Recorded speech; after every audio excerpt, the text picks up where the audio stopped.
but I rely on him to be combative because PCS 5 relies on him to be combative. So I'm like this. He goes to pull it off, and what he does, I switch hands, and I keep him at that angle, and I lean him forward. All right, so this is what you're going to explore right now. Still creating space to let him fall? Still creating space to let him fall back in a half sit-up position. All right? All right, here we go. So I'm running Kimura. I'm doing pretty good. His arm's way open like this. For you jiu-jitsu guys, right? His arm's way like that. Look what I do. I cup it, and then I pull it in, and I keep it tight like this. Now I ask him to open it. Nothing's happening. I could potentially just go sit on the side of his ear and finish this. They think they're winning right now. He thinks he's winning. He thinks, well, big deal, he's got my arm. I come over, and I sit on this side of his ear, and I finish. It's over. By the time I get over his ear, he starts getting really aggravated, like, wait a minute, I'm losing. And then he loses. He has to tap, because this will break. All right, so we're not doing that. This is what we're doing. We're coming across, and we're doing a Kimura regrab. So we're like this. He starts to extend. I come in, pull like that, and then I take the power away by making a Kimura regrab. Then I could potentially just make him tap here by going like this and putting it on, but instead, I get out of the way and I sit him up. I do this, I go to choke him, he switches, and I switch and put it on. Okay, do that. Yeah. You want to pick somebody? Yeah. Yeah, you're going to give me that gift? Carlos Sotomayor, this guy is champion of jiu-jitsu. He's going to go that far back. This guy, Naga champion, 2-stripe white belt. This guy.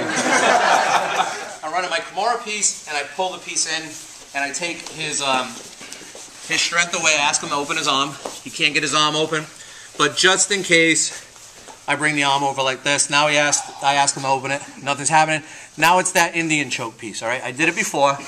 I grab my elbow, and I grab my shoulder, and now I really ask him to open his arm. He can't go anywhere.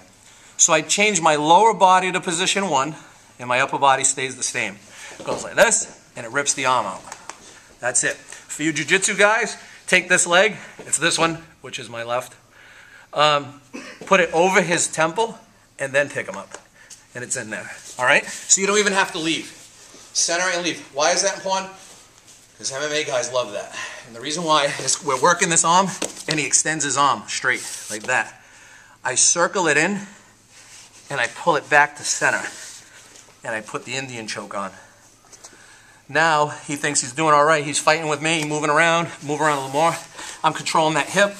Can't go anywhere. I stop the bottom out. He still can't go anywhere. I stop to put it on, and that's on. He feels it. He's not, faking it, It's on. It's stuck, and it's on because this becomes straight down to the floor where I'm seeping in, and I'm pulling it off at an angle, so you don't have to go sit over there. It's too much work to go sit over there. This arm, he's going to try to fight me with this arm. Just a good thing that was taught to me about this arm. If I want to get over this arm, stop me from coming over you, he's got this elbow like this. See that? And you can't get over that arm. I was always told, in order to get over the arm, don't fight the arm, you fight the wrist. Then come over the wrist. So then you can sit him up. That's all right. And then you can sit him up. So if you find yourself stuck over here, really put your your right arm up more in the air, up in the air more. Yeah. And he's stopping me. I can't get over him. So I feel that pressure, and I come up higher. And now I can beat him and come over. All right, so always think, beat the wrist, not the elbow, and definitely not the tricep. All right? All right, Kimura regrab.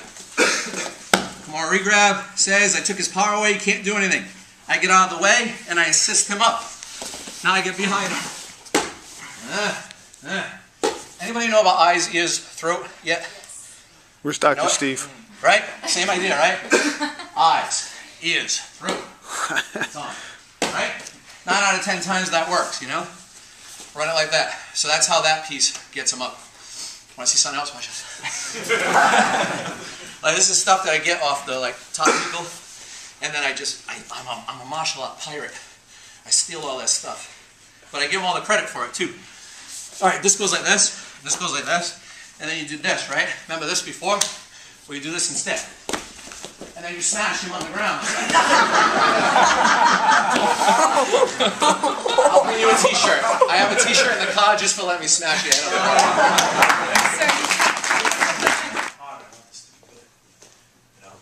So the funny thing is, Master Trainer was there. there was a head of the Krav Maga there. Master Garcia was there. And Master Luzzy invited me to teach there. And the whole weekend really revolved around trying to impress Master McShane, so he would say, all right, we need to call that guy down there. You know? Because he runs a good school. He's every time I hear about him, he's always, you know, held in the highest respect. And I'm like, well, I need to impress this guy. And it just made my seminar even better. I hope it did anyway, you know. I came out here tonight, same thing. I want you jiu-jitsu guys to feel something different, you know. And keep doing what you're doing, because what you're doing is right. It's all hamburgers, you know. I just run my hamburger just a little bit differently, and I just hope that I brought something to the table for you that you'll enjoy and then try and then hopefully win with, and then call me someday and give me a testimonial and be like, all right, that guy wasn't so bad, you know. You got his act together. And the same thing here with newer people who are doing the ABD work. They're doing this at ABD in Attleboro.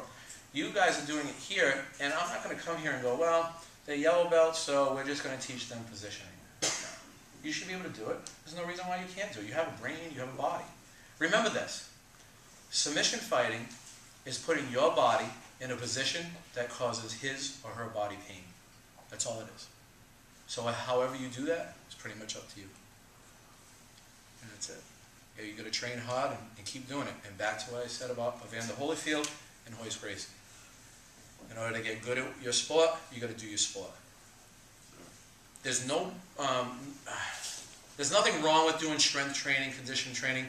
I mean, how many people watch UFC, and all I watch it for is to see what their training methods are. Like, show me that background stuff, you know? Because when I watch Rocky, the first Rocky, I'm like, oh, wait a minute. I need a jump rope quick, you know? And the whole egg thing, we all did it. Trust me, at my age, we all did the egg thing, right? It was bad, you know? But we watched it and said, oh, well, what's his training methods, you know? We watched movies back in the day of Van Damme. We watched Jeff Speaker, and we watched Steven Seagal, the back kick specialist. And we watched Chuck Norris, you know? And we said, well, we want to be that. There was this other guy that never made it. His name was Billy Jack. Billy Jack with the cowboy hat and stuff, you know? And we're going to do whatever he's doing. So we would watch him, and they'd be punching monkey rubber boards and like running up the hill like a sissy. And so it was kind of like, oh, we're going to do that, you know? And then Rocky's hitting stuff and hitting sledgehammers and things like that, and doing the whole, you know, backyard workout. And that's all we did, you know? And then all of a sudden UFC came around, and we wanted to do that too. But I'm sure all the masters watch it and go, what are they doing? Why does that guy have a snorkel on, putting himself in ice? Anybody see that one? What the hell's going on? I mean, that's cool, but I don't know what's going on. I don't want to do that. I don't even want to go outside right now. It's cold.